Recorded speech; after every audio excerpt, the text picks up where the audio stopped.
We've all been there, rolling up to a red light that feels like it takes an eternity to go green again. The problem is, us bikers require constant adrenaline to be entertained. And a red light is the exact opposite of that. So we have to find ways to entertain ourselves. That is, unless you're the psychopath. The psychopath just sits there, both hands still on the handlebars, one foot down, one finger on the brake, clutch still in, because the psychopath doesn't even engage neutral at times like these. He just sits. He could be construed as the optimist, hoping the light changes faster than it really will, but you'd be wrong, because this guy is crazy. But on the opposite end of the spectrum, we have the fuel tab flipper. He has ADHD and gets bored precisely 0.6 of a second after stopping at a red light, and turns to his fuel cap tab to keep himself entertained. Trust me, it's more fun than it looks. I know this because I am often this guy. We've all been the neutral seeker at some point in our riding career. This guy doesn't even notice how long the light takes to change or needs something to keep him busy, because he spends his time hopping between first and second in search of the elusive neutral. Some days I swear it isn't in there.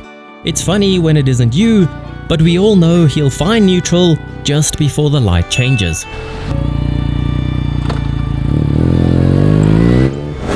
Of course, there's the phone addict. The guy who reaches for his phone at the first sign of a red light to check his notifications and get his dopamine hit. I hate this guy. In fact, the only useful thing he could possibly be doing on his phone at a red light is subscribing to my channel if he likes this video.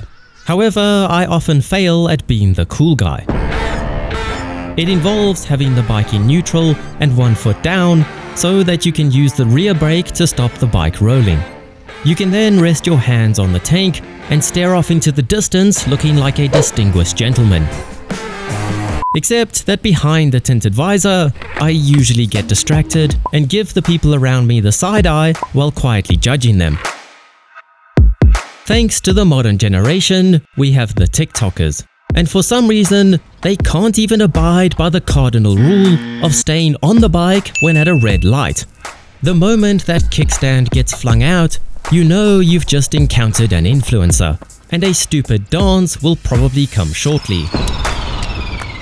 I hope for your sake that you've only ever seen them on TikTok and not in real life, where they often have a few thousand likes, but us bikers know that none of those likes are from fellow bikers, but mostly from teenage girls.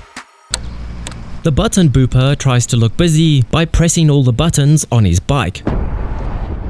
Maybe check up on his fuel economy, hum and haw at the temperature, tap his fuel gauge, possibly switch between modes or turn his traction control up just because he can.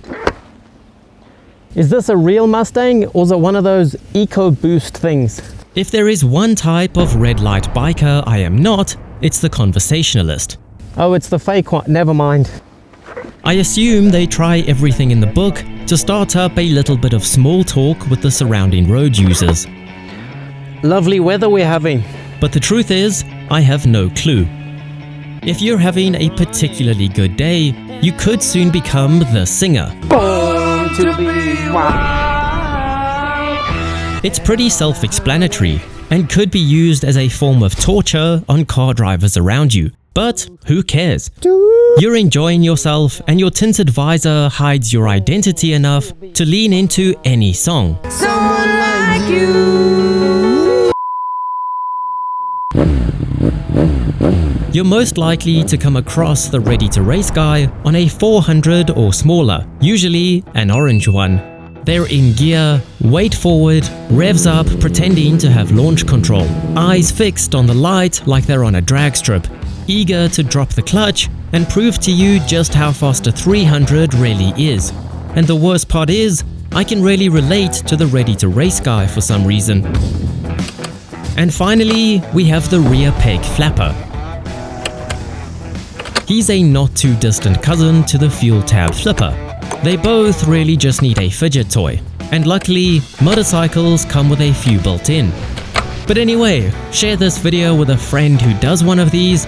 Let me know which type of red light biker you are, or if I missed your method altogether, and I'll see you on the next ride.